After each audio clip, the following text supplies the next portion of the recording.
واقعہ کربلا ایک عظیم سانحہ۔ جگر گوشہ رسول صلی اللہ علیہ وآلہ وسلم سید شباب اہل الجنہ حضرت حسین رضی اللہ تعالی عنہ کی دردناک مظلومانہ شہادت پر تو زمین و آسمان روئے، جنات روئے، جنگل کے جانور متاثر ہوئے۔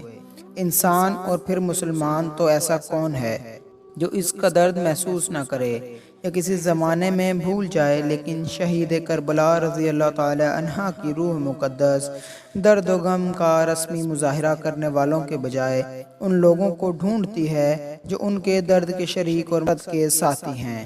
ان کی خاموش مگر زندہ جاوید زبان مبارک مسلمانوں کو ہمیشہ اس مقصد عظیم کی دعوت دیتی رہتی ہے جس کے لیے حضرت حسین رضی اللہ عنہ بے چین ہو کر مدینہ سے مکہ اور مکہ سے کوفہ جانے کے لیے مجبور تھے، اور جس کے لیے اپنے سامنے اپنی اولاد اور اپنے اہل بیت کو قربان کر کے خود قربان ہو گئے۔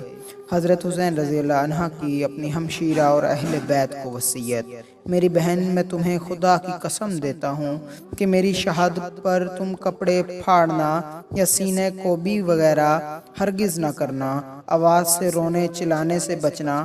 افسوس ہے کہ آج حضرت حسین رضی اللہ تعالی عنہ سے محبت کا دعویٰ کرنے والے ہی آپ کی اس آخری وصیت کی نہ صرف مخالفت کرتے ہیں کہ اس کو دینی شعار سمجھ کر ادا کرتے ہیں۔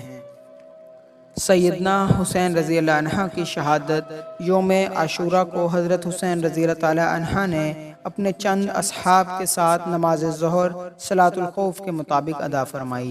نماز کے بعد پھر قتال شروع کیا۔ اس وقت حضرت حسین رضی اللہ تعالی عنہ کے پاس بجز چند رفیقوں کے کوئی نہ رہا تھا، اور یہ رفقا بھی دیکھ رہے تھے کہ حضرت حسین رضی اللہ تعالی عنہ کو بچا سکتے ہیں نہ خود بچ سکتے ہیں، تو اب ان میں سے ہر شخص سے یہ خواہش تھی کہ حضرت حسین کے سامنے پہلے شہید ہو جاؤں۔ اس لیے ہر شخص نہایت شدت اور شجاعت سے مقابلہ کر رہا تھا۔ آخر میں حضرت حسین رضی اللہ عنہ تقریباً تنہا بے یار و مددگار رہ گئے، لیکن ان کی طرف بڑھنے کی کسی کو ہمت نہ ہوئی۔ اسی طرح بہت دیر تک یہی کیفیت رہی کہ جو شخص حضرت حسین رضی اللہ عنہ کی طرف بڑھتا اسی طرف واپس لوٹ جاتا، اور حضرت حسین رضی اللہ عنہ کے قتل اور اس گناہ کو اپنے سر لینا نہ چاہتا تھا، یہاں تک کہ قبیلہ کندہ کا ایک شکی القلب مالک بن نصیر آگے بڑھا اور حضرت امام حسین رضی اللہ عنہ پر تلوار سے حملہ کیا۔ آپ شدید زخمی ہو گئے۔ اپنے چھوٹے صاحبزادہ حضرت عبداللہ رضی اللہ عنہ کو بلایا اور اپنی گود میں بٹھا لیا۔ بنی اسد کے ایک بد نصیب نے ان کو بھی تیر مار کر ہلاک کر دیا۔ حضرت حسین رضی اللہ عنہ نے اس معصوم بچے کا خون لے کر زمین پر بخیر دیا اور دعا کی، یا اللہ تو ہی ان ظالموں سے ہمارا انتقام لے۔ اس وقت حضرت حسین کی پیاس حد کو پہنچ چکی تھی۔ آپ پانی پینے کے لیے دریائے فرات کے قریب تشریف لے گئے۔ ظالم حسین بن نمیر نے آپ کے منہ پر نشانہ کر کے تیر پھینکا جو آپ کو لگا اور دہن مبارک سے خون جاری ہو گیا۔ انا للہ و انا الیہ راجعون۔ اس کے بعد شمر 10 آدمی ساتھ لے کر حضرت حسین رضی اللہ عنہ کی طرف بڑھا۔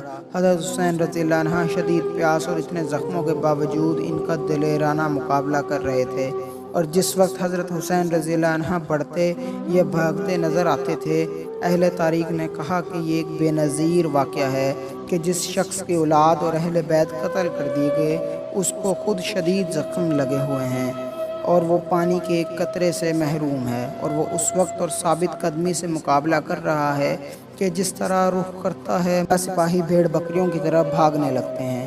شمر نے جب یہ دیکھا کہ حضرت حسین رضی اللہ عنہ کے قتل کرنے سے ہر شخص بچنا چاہتا ہے تو آواز دی کہ سب یکبارگی حملہ کرو۔ اس پر بہت سے بد نصیب آگے بڑھے، نیزوں اور تلواروں سے یکبارگی حملہ کیا، اور یہ ابن رسول اللہ خیر خلق اللہ فیل الارض ظالموں کا دلیرانہ مقابلہ کرتے ہوئے شہید ہو گئے۔ انا للہ و انا الیہ راجعون۔ شمر نے خولی بن یزید سے کہا کہ ان کا سر کاٹ لو۔ وہ آگے بڑھا مگر ہاتھ کانپ گئے۔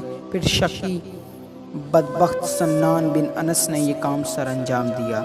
آپ کی لاش کو دیکھا تو 33 زخم نیزوں کے، 34 زخم تلواروں کے آپ کے بدن پر تھے۔ تیروں کے زخم اس کے علاوہ سیدنا حضرت حسین رضی اللہ عنہ کا سر مبارک یزید کے دربار میں۔ سر مبارک جس وقت یزید کے سامنے رکھا گیا تو یزید کے ہاتھ میں ایک چھڑی تھی۔